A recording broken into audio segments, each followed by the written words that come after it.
arahan daripada kementerian adalah kita itu punya 3 kategori fokus, Pak. Ya.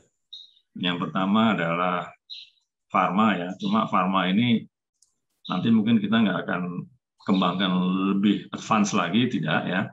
Ya. Yang akan kita kembangkan lebih advance lagi itu nanti adalah yang di alkes dan herbal. Ya, kesehatan dan herbal. Alkes ini, oke, kembali ke farma tadi Pak ya. Farma ini kita kalau dibilang produk unggulannya adalah, jadi sejarahnya itu Indofarma itu dibuat untuk memproduksi obat generik Pak. Ya. Jadi hampir 90% daripada produk farma kita itu adalah produk generik. Nah, ada glibenclamid, ada acetilcysteine, ada yang cukup banyak digunakan ya.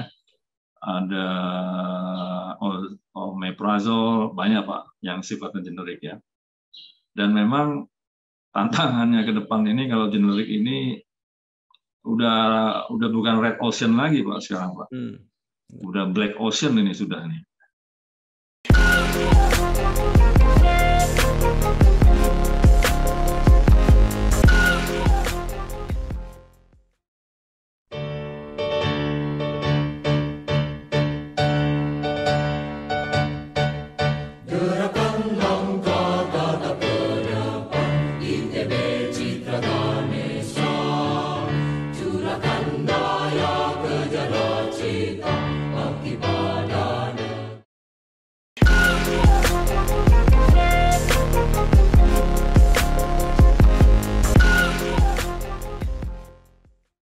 Assalamualaikum warahmatullahi wabarakatuh.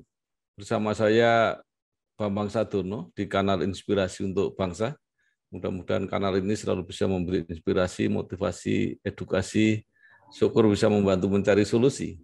Kami sedang mempersiapkan beberapa video untuk ikut memberi makna 63 tahun Institut Teknologi Bandung.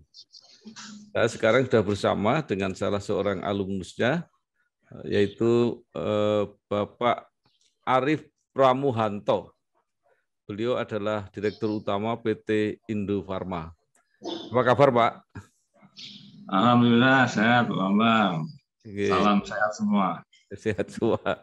Pak Arif, mungkin Bapak bisa cerita ketika masih kuliah di Fakultas Teknik ITB, kemudian merintis karir di Standard Chartered Bank, dan pernah di PT Water, lama di PT Frisian Flag, kemudian pindah ke BTN, dan sekarang akhirnya menjadi Direktur Utama PT Indofarma. Saya kira sebuah karir yang menarik ini. Ya. Baik, terima kasih. Assalamualaikum warahmatullahi wabarakatuh. Salam sejahtera. Jadi terima kasih atas kesempatannya yang diberikan oleh Pak Bambang dan rekan-rekan alumni dari ITB ya, untuk bisa ya berbincang-bincang lah Pak ya, berdiskusi ya. Jadi kalau dilihat dari pengalaman saya di ITB teknik sipil Pak. Ya. Ya, teknik sipil nggak ada hubungannya dengan kerjaan yang saya lakukan setelah lulus ya. Jadi saya 5 tahun di ITB teknik sipil, dan ya selama kuliah ya saya 5 tahun kuliah Pak, dan banyak ilmu yang sifatnya yang saya ambil adalah yang common sense-nya Pak ya, yang common sense-nya, analytical thinking, conceptual thinking-nya ya, bagaimana membuat satu keputusan gitu ya. Nah kemudian juga dalam kegiatan ekstrakurikulernya juga bagaimana berorganisasi, kemudian juga karena kondisi ekonomi pada saat itu saya juga banyak ya ada bisnis sampingan lah gitu ya, untuk membiayai ya, membayar uang kos, membayar uang kuliah gitu juga ya pada saat itu ya, dan itu memberikan saya suatu bisnis insight lah ya, kalau mau melakukan bisnis apa yang mesti kita lakukan gitu ya, bagaimana kita memetakan posisi kita di market seperti apa. Nah itu juga menjadi pengalaman juga buat saya. Saya pertama kali kerja di Andersen Consulting Pak. Oh iya. di Anderson Consulting, saya di sana. Kemudian saya sempat masuk ke Bapindo sebetulnya. Jadi saya agak lama juga di Bapindo ya, mungkin sekitar ada 7 tahunan lah saya di Bapindo ya. Kemudian saya mendapatkan beasiswa dari sekarang dulu namanya AIDAP Pak, sekarang mungkin namanya AusAid ya. Australian, jadi pemerintah Australia, dan saya dapat di Monash University ya di Melbourne ya selama 2 tahun di sana ya. Kemudian saya masuk ke Standard Chartered selama hampir 2 tahun, tapi itu saya banyak dengan Singapura Pak ya. Kemudian saya juga masuk di Frisian Flag Pak, lama saya di Frisian Flag 15 tahun. Kemudian ya saya berpikir Pak, kalau di multinasional itu kan semuanya sudah well established ya Pak ya. Dari sisi sistemnya gitu ya. Dari sisi SDM-nya juga ada well established. Kemudian ya saya berpikir juga nih, saya juga ingin ya berkontribusi lah terhadap negara lah begitu ya Pak ya. Nah ini kemudian saya ditarik ke BTN. 2 tahun saya di BTN sebagai senior vice president ya. Kemudian saya ditugaskan di Kimia Farma sebagai salah satu direksi di sana. 2 tahun saya di sana, 17 sampai 19 ya. Kemudian ditugaskan lagi sebagai dirut di Indofarma Pak. Ya. Sejak Mei 2019 ya. Kalau dari sisi karir saya bekerja kalau nggak ada hubungannya seolah-olah Pak ya antara teknik sipil apa yang saya lakukan setelah saya lulus gitu.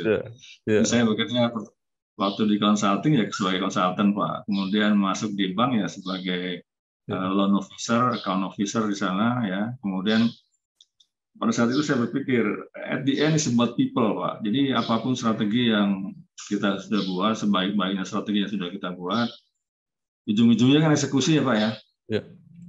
Nah, kalau udah bicara eksekusi, talking about people gitu. Nah, kita bicara people. Nah, makanya saya kemudian, wah ini saya masuk di sisi soft-nya dulu deh, kalau gitu deh. Saya masuk di sisi people-nya dulu sebagai human capital di sana. Di samping juga saya terlibat juga dengan area-area komersial ya, fungsi-fungsi di komersial seperti sales, marketing, distribusi selama saya ada di Frisian Flag ya. Nah, kemudian saya masuk di farmasi ya. Nah, saya pernah ketemu sama salah satu guru besar farmasi di ITB, saya lupa namanya Pak, angkatan 85 lah. Pada saat ketemu itu dia bertanya pada saya, Pak Arif lulusan farmasi angkatan berapa? Saya bilang, waduh Pak, saya ini teknik sipil Pak. Saya bilang, loh, kok bisa nyasar gitu kan? Saya katakan, saya ini nyasar di jalan yang benar Pak. Nah kurang lebih begitu Pak. Jadi karir saya memang cukup bervariasi ya. Tapi yang penting dari selama saya mulai bekerja, prinsipnya adalah bagaimana kita melakukan apa yang namanya continuous improvement. Ya.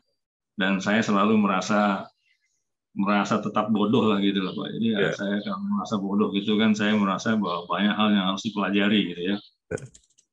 Nah, itu sebetulnya intinya Pak. Siapkan diri, teguhkan hati, tegakkan tekad pribadi, langkah dan karya nyatakan pasti, dambaan ibu pertiwi, hai putra bangsa insan bersama. Pak Arif, Bapak bukan saja berkarir di luar basic ilmu yang dipelajari waktu kuliah, tapi pindah-pindahnya itu juga beda-beda Pak, tidak di satu industri ya. Nah itu bagaimana kiat menyesuaikannya itu? Iya Pak. Jadi yang penting adalah bagaimana kita bisa adaptif Pak. Ya. Bagaimana kita bisa menyesuaikan diri, bisa adaptif ya. Dan pada saat kita memasuki suatu industri yang baru ya, biasanya yang saya terapkan adalah saya punya target tuh 1 bulan maksimum 2 bulan ya, saya harus dapat informasi sebanyak-banyaknya. Ya, biasanya saya sering meeting, Pak. Ya, jadi gaya yang saya terapkan adalah gaya demokratis saja lah. Ya. Hampir tiap hari saya meeting gitu ya, dengan kolega maupun dengan staff gitu ya. Nah, di meeting itu saya mestinya banyak nanya aja gitu, seolah-olah ya sebelum saya mengambil keputusan saya tanya dulu, saya ingin mapping situasinya seperti apa gitu ya, sehingga saya juga nggak pengen learning curve-nya itu terlalu lama. Ya. Jadi kalau bisa learning curve-nya ya sebulan aja cukup, Pak. Ya. Dalam waktu sebulan itu mungkin seminggu saya bisa 3 kali meeting gitu dengan staff gitu. Ya. Nah, baru kemudian pada saat saya sudah mulai mengeksekusi, saya sudah mulai mengambil keputusan. Di awal-awalnya memang banyak keputusan ataupun eksekusi itu yang didasarkan pada konsensus lah, gitu Pak ya.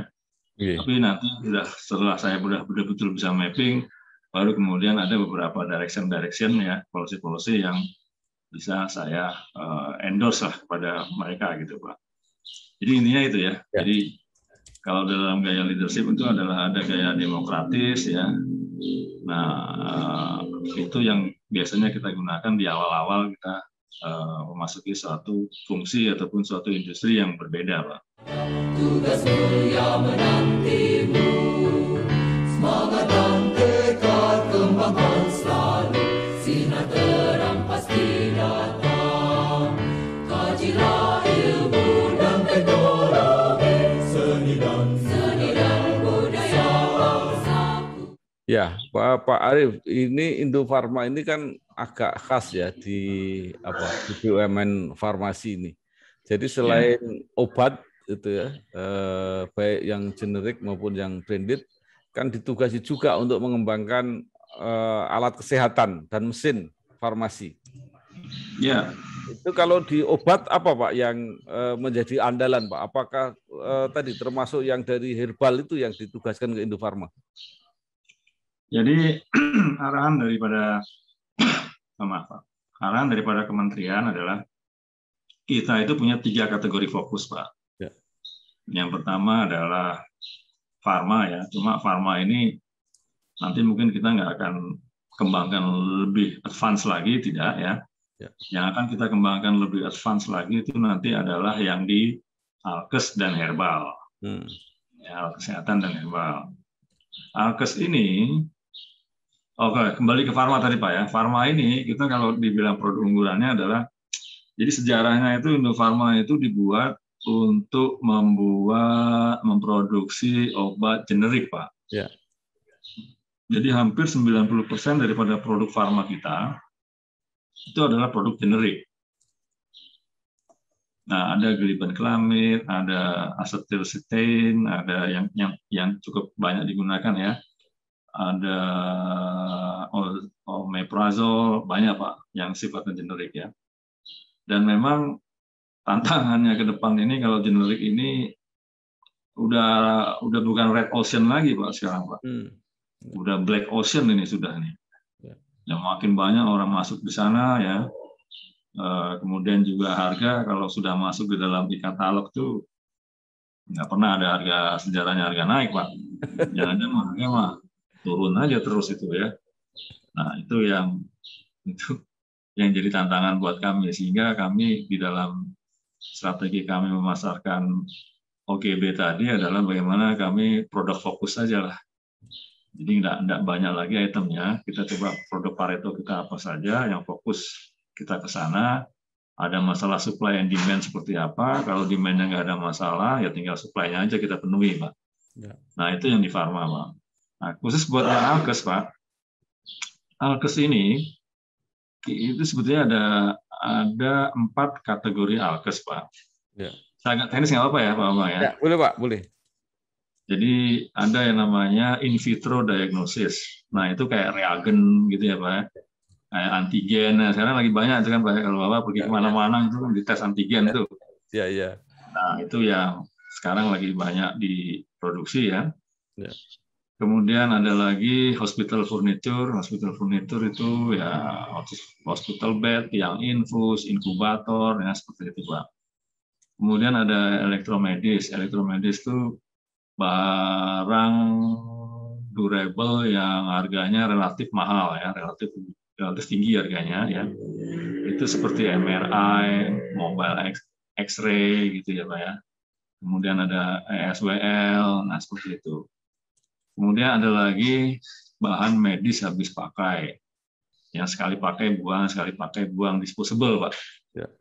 Nah itu seperti jarum suntik, kemudian ada kateter, ada masker, ada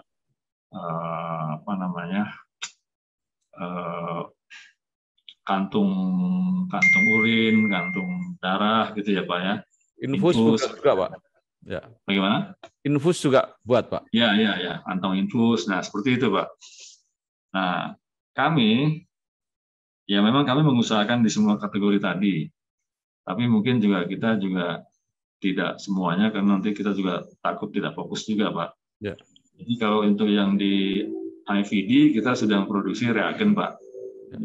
Nah, reagen ini kita juga targetnya adalah bagaimana mengurangi ketergantungan terhadap impor. Karena impornya 95% Pak itu, Pak, ya. Reagen. Nah, ini yang kita coba sasar bagaimana meningkatkan lokal konten, ya, sehingga import itu kita bisa tekan, Pak. Kalau hospital furniture kita sudah ada sejak lama, hospital bed itu sudah ada, dan itu juga salah satu produk unggulan kami ya. Kemudian kalau di BMHP kita punya jarum suntik, ya, kita punya masker Pak yang sudah kita produksi ya. Kemudian ada kalau kita lagi dicolok-colok gitu masih pernah nggak Pak? Ya. Nah, swabnya, nah itu kita ada Pak. Nah yang menarik adalah kita akan masuk nanti ke dalam telemedicine Pak. Nah itu nanti kita punya, telemedicine itu ada dua ya. Telemedicine itu ada yang telekonsultasi, ada telediagnosis. Nah kalau yang kita mau produksi nanti adalah telediagnosis Pak. Itu ada alatnya nanti. Yang akan bisa ditempatkan di poliklinik ataupun di klinik ataupun di puskesmas. Hal itu bisa menangkap ada 15 vital sign ya, yang dikirim ke dokter yang ada di rumah sakit gitu. Sehingga dokternya nggak perlu banyak-banyak, dokternya cukup ada di rumah sakit daerah, RSUD, kliniknya bisa di mana-mana, puskesmasnya bisa di mana-mana, sehingga kita bisa mengoptimalisasi mengoptimalisasi jumlah dokter yang ada, Pak. Ya. Sehingga tidak perlu harus satu poliklinik atau satu puskesmas harus satu dokter, tidak perlu harus begitu. Ya. Dokternya cukup nanti di hub-nya saja. Jadi modelnya adalah hub and spoke nantinya, Pak. Ya. Nah, kalau untuk herbal, Pak, untuk herbal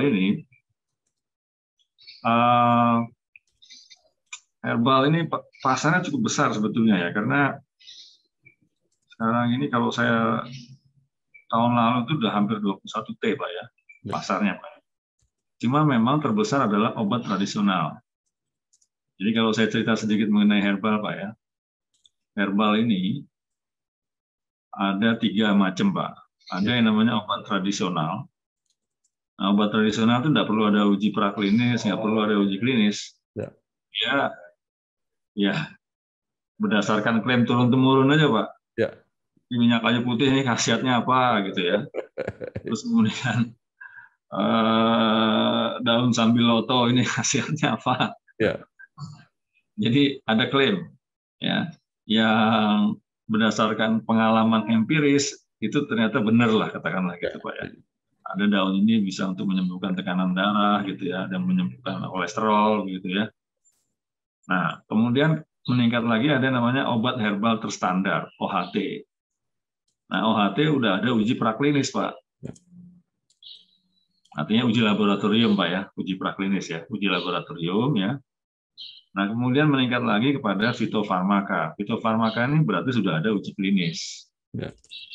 Nah, ini yang tidak ada bedanya dengan obat farma jadinya, kalau sudah masuk fitofarmaka. Nah, ini menarik herbal ini karena bahan bakunya kan lokal semua ya Pak ya. Ya sebenarnya mungkin Pak Bambang tahu bahwa import dari bahan baku obat itu kan hampir 95%. Dan ya. Farma ya Pak ya. Ya. Nah kalau kita bisa mengembangkan herbal ini, dan kita bisa tingkatkan herbal ini tidak hanya sekedar menjadi obat tradisional, tapi menjadi OHT ataupun malah bisa jadi fitofarmaka, maka kita bisa mengurangi ketergantungan bahan baku obat yang farma, Pak. Ya. Karena orang shifting sekarang mulai shift dari obat farma menjadi obat herbal. Kan sekarang trennya seperti itu ya, Pak ya. Ya. Orang udah mulai beralih, wah ya, kalau farma terus ngeri juga nih gitu ya. Nah, saya mau cari yang safety aja nih. Ya, kita masuk di herbal saja gitu. Ya. Nah, sebagai contoh aja Pak ya, kalau di Cina ya, yang 2000-an tahun memang di sana ya, itu kalau orang sakit itu disodori dua alternatif. Ya. Anda mau pengobatan Western atau Anda mau pengobatan tradisional. Nah, itu masing-masing ada cabang keilmuannya, ada rumah sakit sendiri juga gitu Pak. Ada rumah sakit sendiri buat tradisional Chinese medicine, TCM istilahnya ya. Ada dokternya sendiri juga, ya. Ada tenaga kesehatannya semua juga tersendiri, Pak. Nah ini ya saya punya dreaming bagaimana kalau Indonesia satu saat bisa seperti itu gitu. Jadi punya rumah sakit sendiri khusus herbal, dokternya juga dokter yang khusus untuk herbal gitu ya, Pak. Sehingga kita bisa mengurangi lah ketergantungan terhadap import dari bahan baku obat tadi yang cukup besar, Pak, 95%. Ya. Nah, kira-kira gitu, Pak, sedikit mengenai ini. Baik. Saya kira menarik, Pak. Sekarang kalau jamu itu masuk di mana, Pak? Jamu itu masuk di tradisional, Pak. Oh, jadi masih di tradisional ya? Masih tradisional, ya. Nah, kalau Indofarma berarti mau di mana? Indofarma kita ada di tradisional ada, kemudian di OHT ada, Pak. Ya. Jadi kita punya produk seperti Prolipid yang untuk kolesterol, ada lagi Prolurik yang untuk asam urat, ya. Ada lagi ProDM itu untuk diabetes, Pak. Kemudian ada lagi Probagin itu untuk batu ginjal, ya. Kemudian ada lagi ini kita kerjasama dengan universitas ya Pak ya, anti hiperlipidemia lemak Pak. Ya. Kemudian ada lagi kita Avimek Pak, Avimek itu antivirus ya. Yang sudah masuk ke dalam OHT itu yang Avimek tadi Pak, ya. Yang untuk antivirus ya, dan kita sedang usahakan itu bisa menjadi fitofarmaka nantinya. Ya. Itu apa dari Infectin itu Pak, bukan? Oh itu Ivermectin lain lagi. Ya, lain lagi ya. Lain lagi itu farma Pak, Ivermectin itu. Ivermectin ya. Ya. Itu buat ya memang itu obat untuk ini ya, untuk anti parasit sebetulnya, tapi ternyata bagus juga untuk COVID Pak. COVID. Jadi ternyata spektrumnya luas gitu ya. Ya. Nah, sementara masih uji klinis Pak, kalau untuk COVID-nya kita lagi masuk ke uji klinis tahap 3, insya Allah bisa selesai dalam bulan Maret lah ya, bulan Maret bisa selesai sehingga bisa kita gunakan sebagai obat COVID nanti resminya Pak. Tetapi kelihatannya COVID-nya sudah mulai melandai sekarang Pak. Ya ini kan vaksin ya, vaksinnya sudah berjalan ya, alhamdulillah. Yeah. Alhamdulillah vaksin sudah berjalan. Kami juga ada mengadakan vaksin juga, Pak. Yeah. Namanya Covovax dari Novavax ya. Teknologinya dari Amerika. Yeah. Dan udah ada 9 juta yang sudah kita import ya. Dan sekarang sedang digunakan dan mudah-mudahan nanti bisa digunakan juga sebagai booster juga, Pak.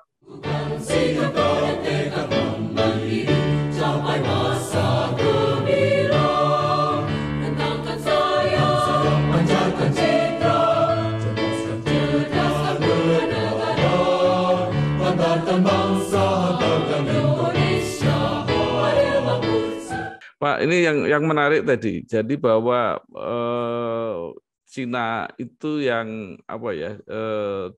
Tradisional. Ya, enggaknya dia kan yang dominasi juga memproduksi bahan baku obat yang besar. Tapi sementara itu ternyata juga mengandalkan pengobatan tradisional. Nah, pertanyaannya adalah Indonesia kaya dengan bahan-bahan untuk tradisional ini. Tapi kenapa apakah kesadaran atau kebijakannya itu tidak mendukung itu tadi gagasan ada dokter herbal, ada rumah sakit herbal, dan promosi masyarakatnya supaya juga menggunakan yang potensi kita sendiri besar dan sudah turun-temurun dikembangkan. Kenapa itu, Pak? Ya, begini Pak. Jadi memang dari pihak pemerintah sendiri sudah ada affirmative action, Pak ya. Contohnya Pak, sekarang ini yang namanya obat herbal itu sudah bisa masuk formularium nasional. Ya, artinya masuk daftar obat nasional yang fitofarmaka ya Pak ya. Dan sudah bisa masuk ke dalam e-katalog. Nah, ini suatu terobosan Pak. Jadi sekarang kalau rumah sakit itu mau membeli obat fitofarmaka tadi ya Pak ya, dia bisa buka e-katalog, dia bisa klik Pak, nanti ada di sana. Nah, tinggal dari pihak produsennya memasukkan produk-produk herbal itu ke dalam e-katalog Pak. Nah, memang begini, ini peran daripada user ya Pak ya. User dalam hal ini adalah dokter sebetulnya. Ya. Melalui organisasi profesi itu penting Pak. Jadi memang diperlukan suatu, ya kita duduk bersama lah ya, antara user ya, melalui organisasi profesinya dengan produsen obat herbal tadi ya, untuk duduk bersama bahwa herbal ini setelah melalui uji praklinis, setelah melalui uji klinis, itu khasiatnya, efikasinya juga cukup bagus. Ya. Tidak kalah dengan obat-obat farma gitu Pak. Ya. Nah, karena kalau obat herbal itu kesannya kan ya lama misalkan dampaknya gitu ya, sembuhnya tuh lama gitu. Ada juga yang ya mungkin karena sugesti merasa cepat. Nah, itu yang mesti kita klarifikasi juga, Pak. Kemudian juga dari pihak akademisi, dari pihak di sisi pendidikan, Pak ya, mungkin juga diperlukan juga, Pak, ada satu fakultas, bukan fakultas kali Pak ya, apa di bawahnya itu jurusan apa gitu ya Pak ya.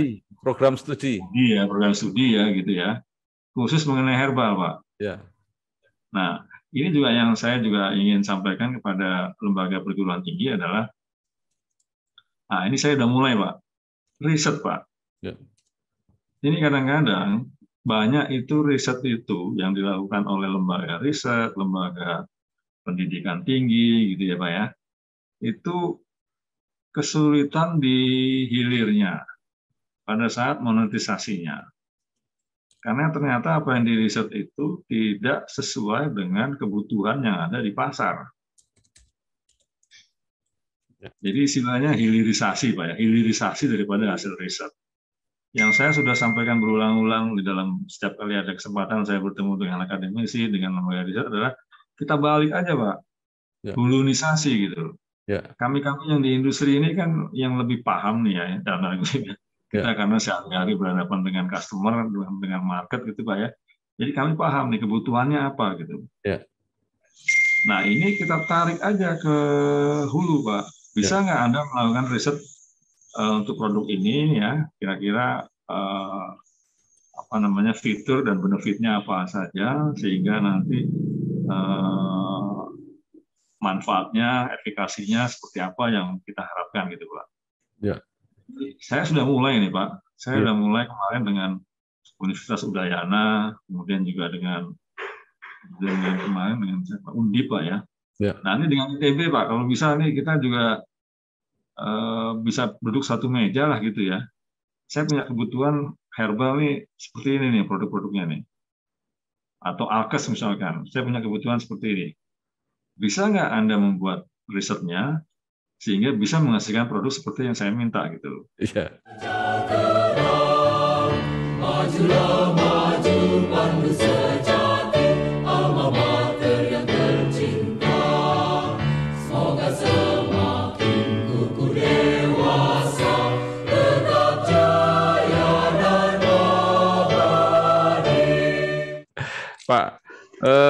lepas dari masalah teknisnya tadi, itu kan juga ada masalah pemasaran, Pak, dan strategi pemasarannya.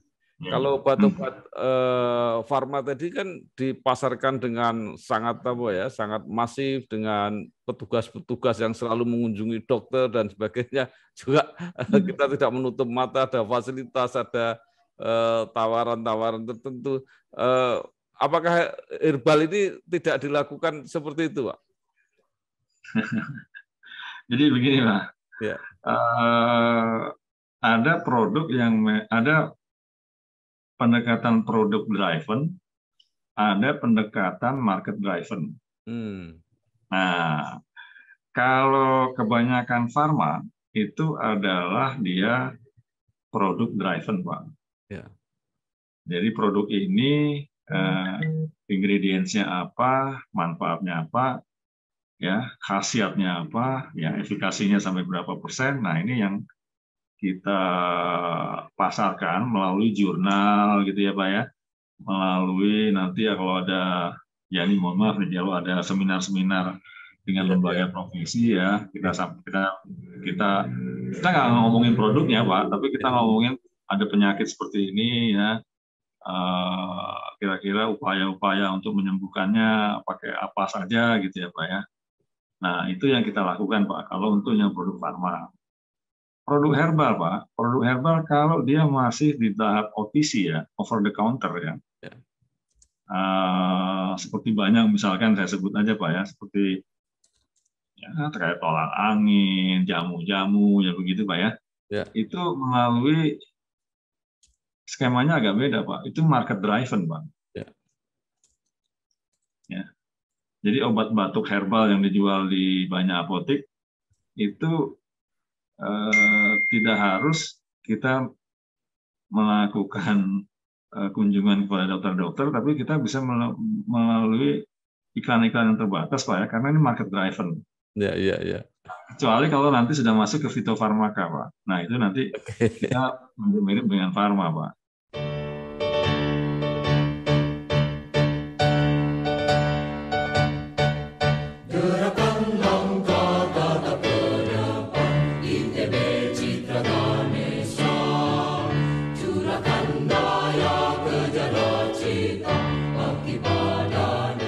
Oke, ya Pak, saya paham sekarang. Saya mau balik lagi tadi Pak tentang produk reagen tadi. Apa yang menyebabkan tingkat harga di konsumen itu beda-beda Pak? Pak, jadi gini, kalau mengenai reagen yang terkait dengan yang sekarang lagi marak itu COVID ya Pak ya. Itu kan sebetulnya dari pihak Kementerian Kesehatan sudah membuat satu kebijakan yang namanya HET Pak ya, harga eceran tertinggi. Nah itu menjadi acuan lah buat kita yang ada di industri, kita yang ada di market itu jangan lebih dari itu. Kalau lebih dari itu kita kena sanksi Pak. Dan itu kan harganya kan memang udah turun terus ya. Nah, kalau reagen yang kami produksi itu nanti reagen untuk diagnostik Pak. Sama untuk yang di kimia klinis. Kalau Bapak mau general check up misalkan ya di rumah sakit gitu ya, ada cek darah, cek urin, cek feces, nah itu menggunakan reagen Pak. Siapkan diri, teguhkan hati, tegakkan tekad pribadi, langkah dan karya nyatakan pasti, dambaan Ibu Pertiwi, hai putra bangsa insan bersama. Baik, sekarang agak lebih paham lagi. Nah, sekarang yang mengenai Alkes, Bapak. Tadi Pak mengatakan bisa membuat MRI ya. Itu memang MRI ya. Sudah bisa bikin sendiri, Pak, Indofarma? Kita nggak ke sana, Pak. Kita nanti ke arah telemedicine, Pak. Jadi gini, saya sampaikan tadi telemedicine itu ada dua, Pak. Ada konsultasi, kemudian ada lagi telediagnosis. Bedanya apa, Pak? Ya. Kalau yang sering sering diiklankan oleh banyak klinik, banyak rumah sakit adalah telekonsultasi. Ya. Jadi seperti gini, saya berhadapan dengan Pak Bambang nih, Pak Bambang sebagai dokter, saya sebagai pasien. Pak Bambang nanya sama saya, keluhannya apa Pak Arif? Wah, merasa perut saya agak mulus nih Pak. Ya kan? Terus apa? Ada pusing-pusing sedikit nih. Terus kemudian sering ke belakang gitu. Demam. Nah, tapi kan cuma ngomong aja ya Pak ya? Bapak nggak pakai stetoskop kan? Bapak nggak pakai USG kan? Bapak nggak pakai EKG kan? Nah, itu namanya telekonsultasi. Ya, hanya berdasarkan percakapan secara virtual ya. Dokter melakukan diagnosisnya. Dari sini dokter akan menyimpulkan penyakitnya apa, akan kemudian meresepkan obat-obatnya apa saja. Nah, kalau telediagnosis beda Pak. Telediagnosis lebih akurat. Karena itu nanti ada alatnya. Alatnya itu nanti bisa portable Pak, datang ke rumah pasiennya ya.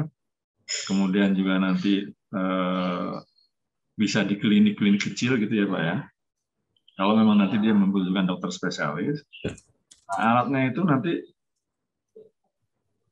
sistemnya adalah hub and spoke Pak. Jadi hubnya itu ada di rumah sakit tipe B, C, D misalkan ya Pak ya, rumah sakit daerah atau rumah sakit swasta. Spoke-nya itu ada di klinik-klinik kecil Pak, atau home care. Nah, alatnya tadi bisa memberikan suatu vital sign. Jadi misalnya gini Pak, dia bisa pakai stetoskop alatnya di ujung sana gitu ya. Kemudian ada USG-nya. Kemudian bisa ada EKG-nya. Kemudian ada blood pressure-nya. Ya. Kemudian ada juga blood test-nya. Ya. Kemudian juga ada kamera yang bisa dimasukkan ke dalam mulut atau ke telinga gitu ya Pak ya. Bisa dimasukkan. Jadi vital sign-nya real. Ya. Sehingga dokter itu bisa membuat satu diagnosa yang lebih akurat kan Pak. Tidak hanya sekedar mendengar keluhan-keluhan saja daripada pihak pasien, tapi ada datanya gitu. Nah, itu yang nanti kita akan masuk ke sana Pak. Telediagnosis jadinya. Tugas mulia menantimu, semangat dan tekad kembangkan selalu, sinar terang pasti datang. Kajilah ilmu dan teknologi, seni dan budaya bangsaku. Ya, itu yang dikerjakan oleh Indofarma, itu pengoperasian sistemnya atau membuat alatnya juga Pak? Membuat alatnya Pak. Membuat alatnya. Dan membuat satu aplikasi untuk mendukung operasional daripada alatnya. Nah, apakah itu yang sekarang sedang dirintis kerjasama dengan Telkom itu, Pak? Nah, ya dari sisi konektivitasnya, itu nanti kami bekerjasama dengan Telkom, Pak. Jadi nanti ada holding, ada digital healthcare di holding di Bio Farma. Ya, digital healthcare nanti akan bekerjasama dengan Telkom, Pak. Untuk konektivitasnya, sehingga nanti alat itu bisa digunakan di semua daerah yang remote Pak ya. Yang memang untuk mendapatkan dokter spesialis praktek di situ susah. Nah, nanti terhubung dengan dokter spesialis yang ada di rumah sakit. Nah, telemedicine ini begini Pak, ini unik Pak, ini karena ini bagian dari dampak dari industri 4.0 ini ya. Dari pihak industri kesehatan sudah memprediksi bahwa dengan adanya telemedicine ini nanti jumlah pasien yang mengunjungi rumah sakit atau yang rawat inap di rumah sakit nanti akan menurun drastis Pak. Bisa sampai 30-40% itu turun. Karena semua sudah bisa dilakukan di rumah atau di praktek dokter atau praktek suster misalkan gitu ya Pak. Tapi terhubung gitu loh Pak. Dengan dokter spesialisnya. Ini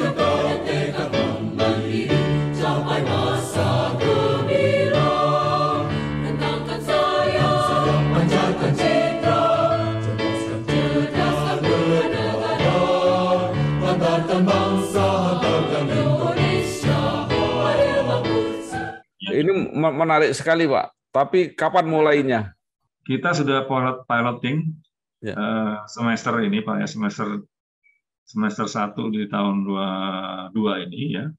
Kita ada 12 rumah sakit ya, dan 12 puskesmas, Pak, ya. 12 puskesmas.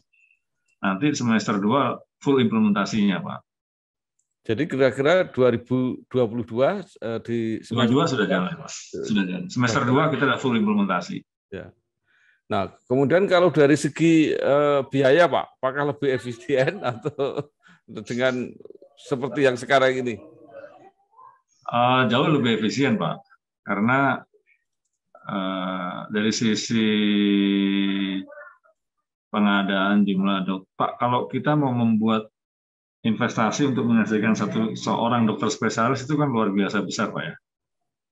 Nah, sekarang kita bisa memanfaatkan dokter-dokter spesialis yang ada tadi, mengoptimalkan waktunya tadi untuk bisa mengobati banyak pasien dengan tools tadi, Pak.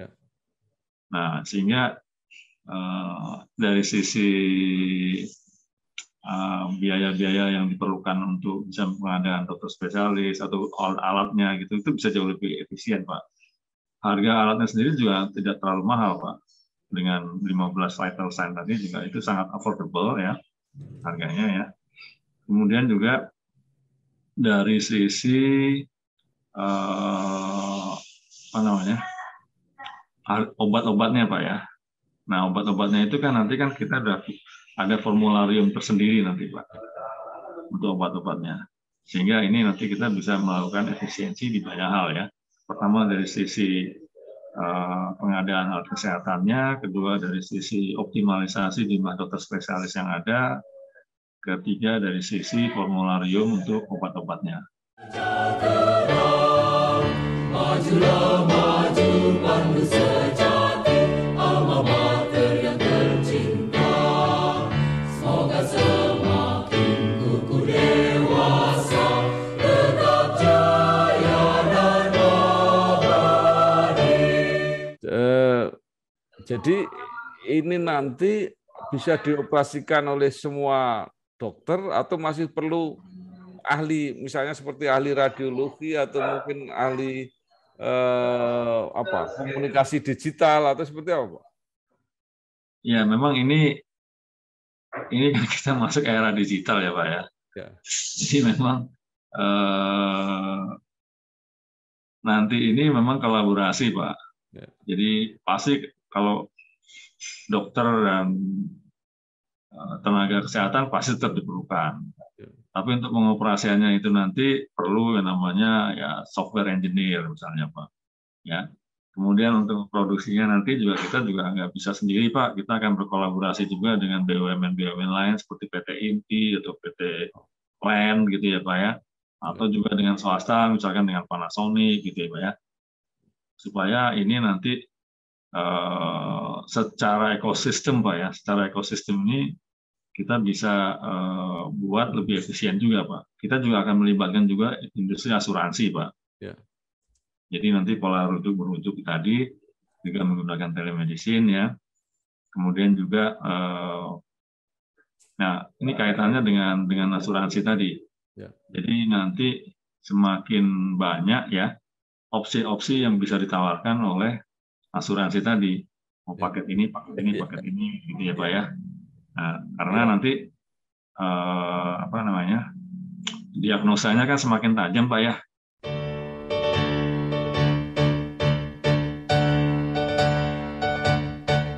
Gerakan langkah tatap ke depan, ITB Citra Ganesha.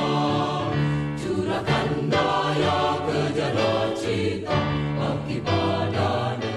Jadi menarik, Pak. Saya sudah wawancara dengan Profesor Laksono. Jadi beliau mengatakan memang masalah kesehatan itu harus multidisiplin solusinya, tidak bisa terpisah-pisah. Iya, betul. Iya, Pak Arif sudah agak panjang kita wawancara. Mungkin kembali ke ITB, Pak. Artinya apa semangat nilai-nilai konsep prinsip yang mungkin di luar keahlian, pengetahuan yang diberikan, tetapi mungkin ada nilai-nilai yang dibekal sehingga sangat bermanfaat ketika menjalani karir. Iya, Pak. Jadi gini, Pak Bambang. Saya selalu sampaikan pada teman-teman gitu ya, engineer-engineer, bahwa kalau Anda mau maju gitu ya, apakah dalam bisnis, apakah dalam karir gitu, ada 3 hal nih. Pertama adalah skill set, ya, tool set, mindset. Ya. Nah, kalau bicara skill set berarti kan kita ini passionnya ada di mana gitu. Ya. Ya kan, Anda misalkan suka di IT, ya skill set apa nih dalam 5 tahun ke depan, dalam 10 tahun ke depan, kompetensi-kompetensi teknis apa yang diperlukan gitu. Nah, itu kan kita mesti harus update, Pak ya. Dan saya belajar di ITB itu, tadi saya sampaikan, continuous improvement. Ya. Jadi kita belajar terus nih, jangan pernah merasa pinter lah, merasa bodoh aja lah, terus lah. Ya. Kemudian toolset. Nah, toolset ini terkait dengan, ini yang penting Pak, bisnis proses atau lebih ke atas lagi, bisnis modelnya. Jadi kita mesti punya helikopter view lah Pak ya. Ya. Apa ya maksudnya helikopter view? Ya. Ke atas kita lihat di medan perang seperti apa, kita mau nembakin saja di bawah gitu. Nah, bagaimana kita membuat suatu bisnis proses ataupun bisnis model ya, yang kira-kira dalam waktu 5 tahun ke depan, 10 tahun ke depan nggak akan obsolete gitu. Gitu. Dan itu bisa mengakomodasi stakeholder yang ada. Ya. Kemudian juga yang terakhir adalah mindset nih. Ya. Nah, mindset ini penting Pak. Ya, bagaimana kita selalu terus adaptif. Ya, kalau ada perubahan-perubahan, bagaimana kita selalu bisa merespon perubahan. Ya, bagaimana kita bisa melakukan suatu analytical thinking, conceptual thinking. Ya. Kemudian bagaimana kita menjalin business partnership. Ya. Ya. Bagaimana kita menerapkan leadership yang bisa mengeksekusi. Nah itu. Saya prinsipnya begini. Kalau saya ditunjuk untuk menjadi satu pimpinan di satu unit atau di satu perusahaan gitu ya. Yang saya belajari dari waktu saya kuliah adalah saya harus bisa berkinerja lebih baik daripada pendahulu saya. Ya. Ya, itu yang pertama. Yang kedua adalah bagaimana nanti orang yang akan menggantikan saya harus berusaha keras untuk bisa menyamai prestasi saya. Gitu. Ya. Jadi ada yang namanya continuous improvement di sana, Pak. Ya, baik. Itu masih fighter. Itu yang saya pelajari waktu saya masih kuliah, Pak. Ya. Gitu. Siapkan diri, teguhkan hati, tegakkan tekad pribadi, langkah dan karya nyatakan pasti, dambaan ibu pertiwi, hai putra bangsa insan bersama. Ya, luar biasa Pak. Terakhir pertanyaan saya, ini kan alumni-alumni ITB itu kan tersebar di mana-mana Pak, di tempat-tempat yang strategis. Kalau tidak salah di Telkom itu juga mungkin dari ITB kalau nggak salah, atau beberapa direkturnya. Jadi di perbankan juga banyak. Apakah itu Pak yang mempermudah untuk sinergi tadi? Bapak kan katakan bahwa semua harus sinergi tadi. Ya, pastinya iya Pak. Jadi seperti kalau di industri kesehatan ini kan Kepala BPOM, Menteri Kesehatan, dari ITB juga, kemudian dari Bio Farma juga dari ITB juga Mbak ya. Jadi kalau dari sisi di BUMN banyak sekali lah Pak yang sifatnya teknis itu kan banyak. BUMN teknis itu yang dari ITB ya. Dan itu memang sangat memudahkan kami Pak. Nah, itu kan bagian daripada network Pak ya. Tapi dalam arti positif ya Pak ya. Dalam arti ini, tapi dalam arti positif lah. Dan juga di private sector juga demikian Pak. Jadi paling tidak ya kita punya frekuensi gelombang yang sama lah gitu lah. Kalau kita mau membahas sesuatu lah gitu Pak. Ya. Dan itu sangat bermanfaat Pak, buat kita. Baik, terima kasih sekali Pak Ari Pramuhanto, Direktur Utama PT Indofarma, sudah menyampaikan banyak hal dan harapan-harapan di dunia kesehatan tadi dengan diagnostik. Diagnostik Pak, ya. Ya, ini yang akan dikembangkan. Saya kira harapan baru, solusi baru. Mudah-mudahan tahun 2022 sudah mulai terwujud. Sekali lagi terima kasih Pak, sukses Indofarma. Sami-sami Pak, terima kasih Pak. Wassalamualaikum warahmatullahi wabarakatuh. Terima kasih ya Pak. Terima kasih. Izin lift ya Pak Bambang ya. Iya Pak, terima kasih.